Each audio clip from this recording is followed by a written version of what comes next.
What up, comic heads? It is I, Comic Head 84, coming at you with my next new comic video. I'm not really sure exactly what the theme of this, or what to call this video, but it basically revolves around this book, Batman Adventures 12, which to many is like a hot grail book. I feel you. First appearance of Harley Quinn, tremendous. Very happy that I own this comic. But I want to kind of tell you guys about how I happened to own this book, because I've owned this thing for many, many years.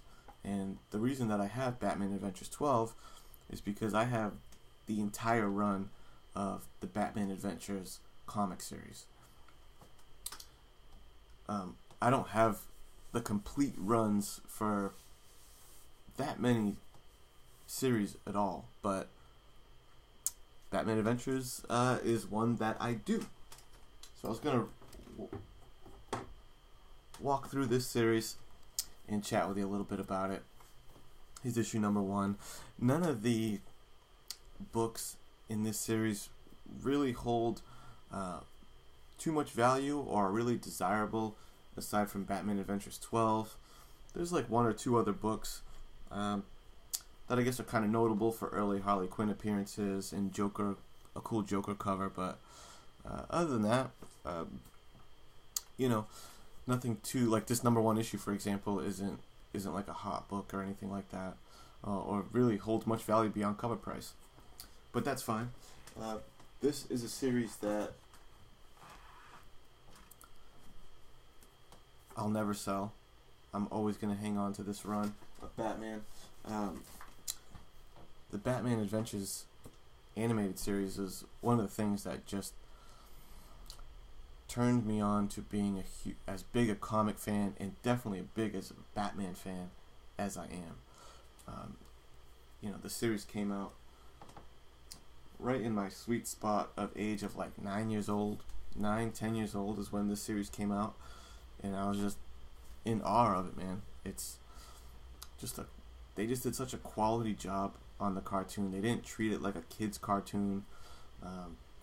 Like the series is treated with respect, and I still feel like it's probably some of the best renditions of the characters in the Batman universe to date. For me, this is like the definitive Joker, and Mark Hamill is the definitive Joker voice to me. I feel like it's always going to be that way. This is the coolest representation of the Joker. If you tell me when I think Joker, do I think of, this style or like Heath Ledger? This is my Joker, not Heath Ledger. This is a cool cover. That's issue number 3. Issue number 4. Bruce Timm and Paul Dini and stuff, those guys were not involved in this comic series at all. So, clearly it's influenced by the animated series and its style. But yeah, none of the animated series creators are involved in the comic series. I really liked the animated series take on Robin too. Like, no little booty shorts like he would wear back in the Super Friends days. They didn't. I liked how when they introduced Robin, he's like a teenager. They could have since it's a kids show, they could have easily made Robin like a little kid. Kind of like they kind of did that when they rebooted in like season 3 or 4. They did like the New Adventures of Batman, where they redesigned all the characters, and they kind of made Robin a lot younger and smaller, which is kind of the logical choice with a kids cartoon. Make Robin like a really little kid, but they didn't do that with the original version of the series. Robin is seems like a teenage dude. He's like a teenage dude. He's not a little kid, like a, deep voice. I feel like he looks like he's like 19 years old. Cool cool costume, like the full green pants, no, like I said, no booty shorts or anything. So they did like a really good job with Robin, just like across the board, killed it. Here's issue number 6. Issue number 7, Killer Croc. I really like this cover, and the animated series version of Killer Croc is, even though he's not like super crocodile looking, he's not green or anything, I love that take on him. The way that they do his mouth is pretty dope. Great cover. Number 8, Clayface, which, you know, Clayface is another character that is like, I think became as iconic as he is now through the animated series.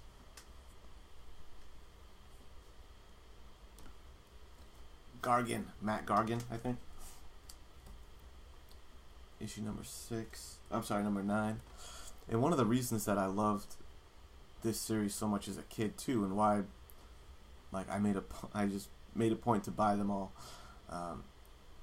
As a kid, I would draw a lot. So drawing comics like crazy, big thing I was into as a kid.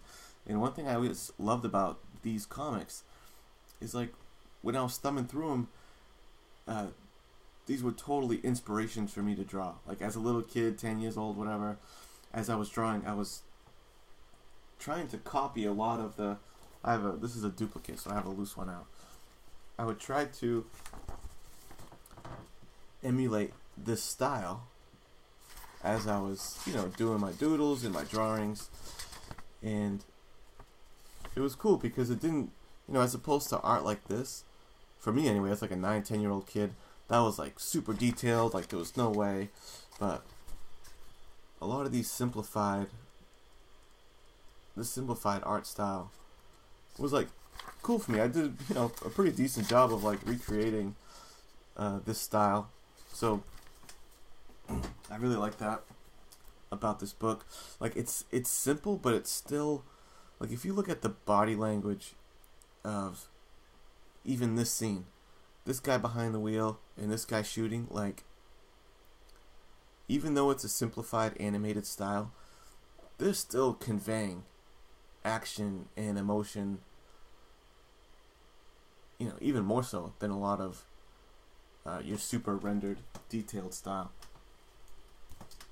Issue number 10.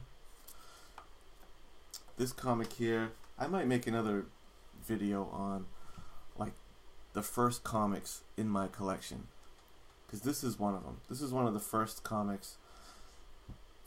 There's like a group of like 4 or 5 comics that were my first books. I had been reading comics prior to that because my older brother was into comics and collected comics. So that was, you know, my exposure to it. And there were comics in the house and stuff like that. But as far as me getting my own first collection, this was one of the first ones. So maybe I'll make a video. There was a handful of them, like I said, that in that first collection. Here's issue number 11. Man-Bat. Great rendition of Man-Bat. And then, of course, issue number 12. Which, man, like I said, I owned these as a kid and read these comics like crazy. And thumbed through them, using them as inspiration to draw and all that kind of stuff. So I wasn't being delicate with these books. So that's why I was surprised this thing got an 8.5. I thought for sure I was expecting between a 6 and a 7, quite frankly, because there's some heavy spine ticks. But your boy made it out okay. Issue number 13, great cover. Number 14, another great Robin cover. Scarface and the Ventriloquist. Great action scene, or action pose right there. That's what I mean about this series. It's like, even with a simplified style, a little Commissioner Gordon action.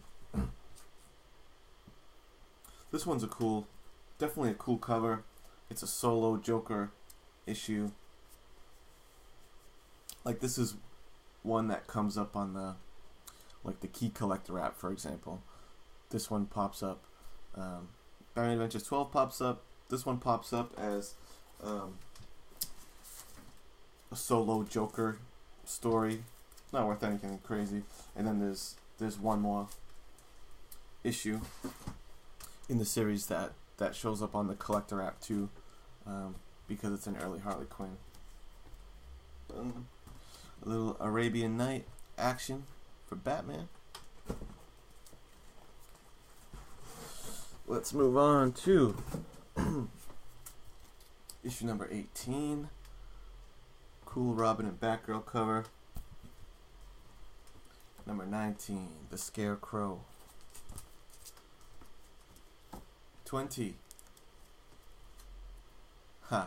With these three guys, which I'm gonna. There's a better cover that highlights them a little later. I want to chat about those three. Catwoman and the werewolves. I don't really recall that one too much. This one is one of my favorite covers and issues of the series. Great Two-Face cover. Man, Batman, the animated series, what an iconic design for Two-Face. Still one of my favorite renderings of Two-Face is this one. Just awesome. And you can tell, like, the style is so inspired by, like, the old noir era, like classic Hollywood movies and stuff like that. So, you know, especially Two-Face, he kind of has like a classic leading man type of look. Just really cool. Like, the Batman Adventures series could have taken place in like classic 30s, 40s era. And it's like such a perfect tone. Such a perfect tone for that series. I can't say enough about how much this series nailed the vibe and tone of Batman for me. Awesome Poison Ivy cover. Issue 24. Issue 25. Issue 25, where we get a little team-up action with Superman. Long hair don't care. Long hair Superman. And there's something cool about this issue I want to show you. Yeah, the long hair rendition of Superman is kind of cool, actually. And they also have long hair rendition of Lex Luthor. Because I remember, you know, Superman having long hair in the cartoons. But I didn't really remember that they did Lex Luthor like that. With the old school chin beard, long, luscious red hair by Lex Luthor. But, see how it says it has pinup gallery. And there's one particular pinup drawing in here that is incredible.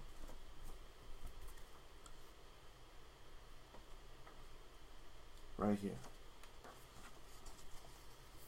Mr. Freeze by Mignola. Unbelievable. So fire. That's one critique that I have about this series, 1 through 36. There's not a single Mr. Freeze issue in the whole series. Which blows my mind, because Mr. Freeze, that's one of the greatest accomplishments of the Batman animated series, is the fact that they revolutionized and legitimized Mr. Freeze. I mean, who can forget that Heart of Ice episode, which turned Mr. Freeze from a gimmick to, like I said, a heavy hitter, you know? Nora, I remember you. Like that cold, metallic voice. Almost like it's coming through like a radio transponder or something. just like cold of emotion. Great rendition of Mr. Freeze. And fun fact, the costume design that was used for the animated series was designed by Mike Mignola.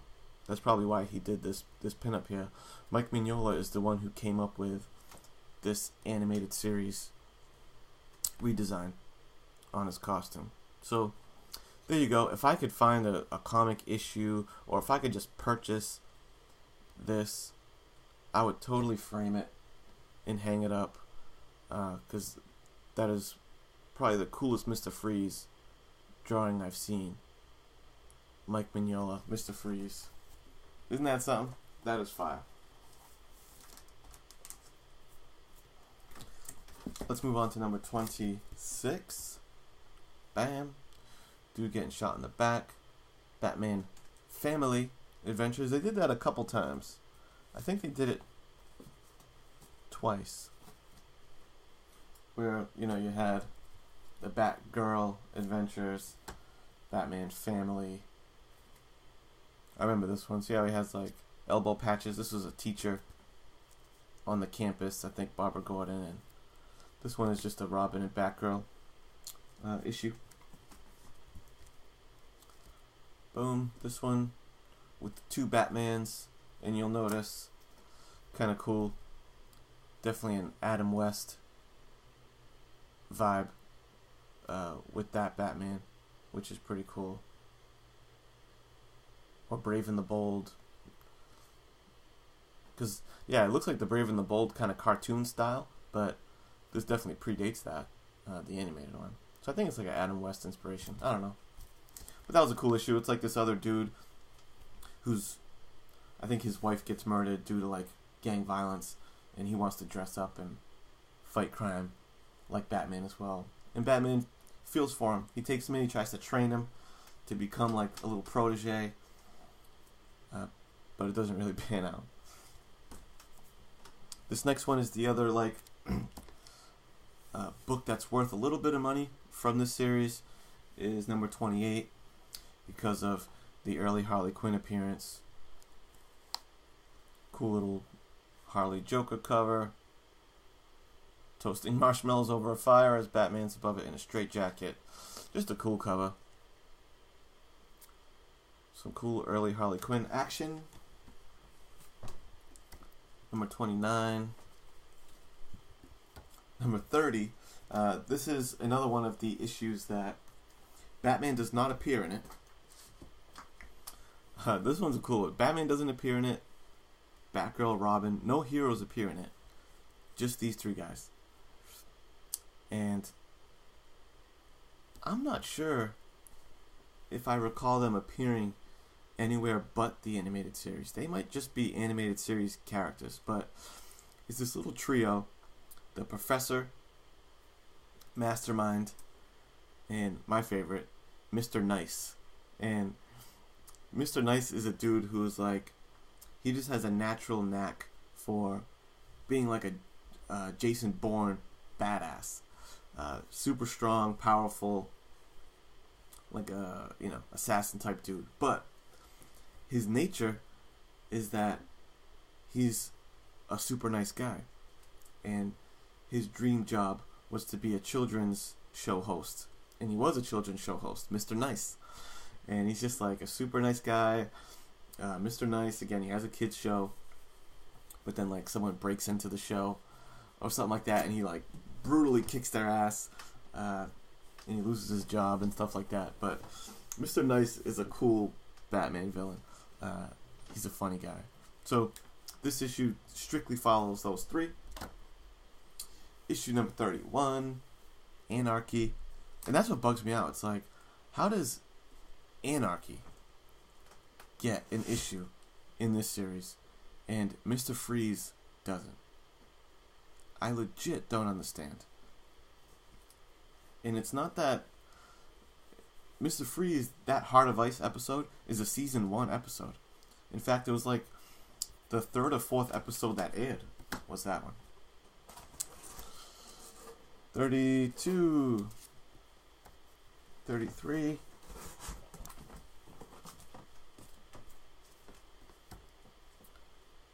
34, 35, and finally 36. The last issue of the series.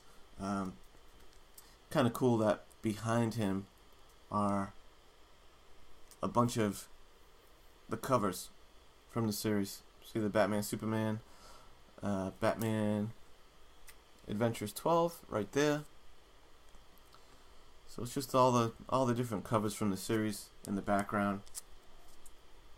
This one's a little weird. He's like, he lost his memories and he reverts back to like a 7 or 8 year old kid. So it's a little weird. The last issue, it's like Batman talking and speaking like he's a little kid, and Robin is like the mature one, and he has to get his memory back. Whatever. So that's the whole series. I don't know. I hope you enjoyed it. Like I said, I wasn't really sure what to even call this video. I was thinking of making this like a series called "I Got the Runs," and have it be me going through different runs that I own of comics. We'll see. I don't know if I own enough runs or complete runs to do that, but I like the name. I Got the Runs. Anyone feel free to use that. I don't mind. So there it is. I just wanted to run through that series of Batman Adventures. Me getting this one back from CGC kind of got me thinking about it. And, oh, don't drop this one. Alright guys, that's about it. Thanks for hanging out. I appreciate it, and I will catch you next time. Peace!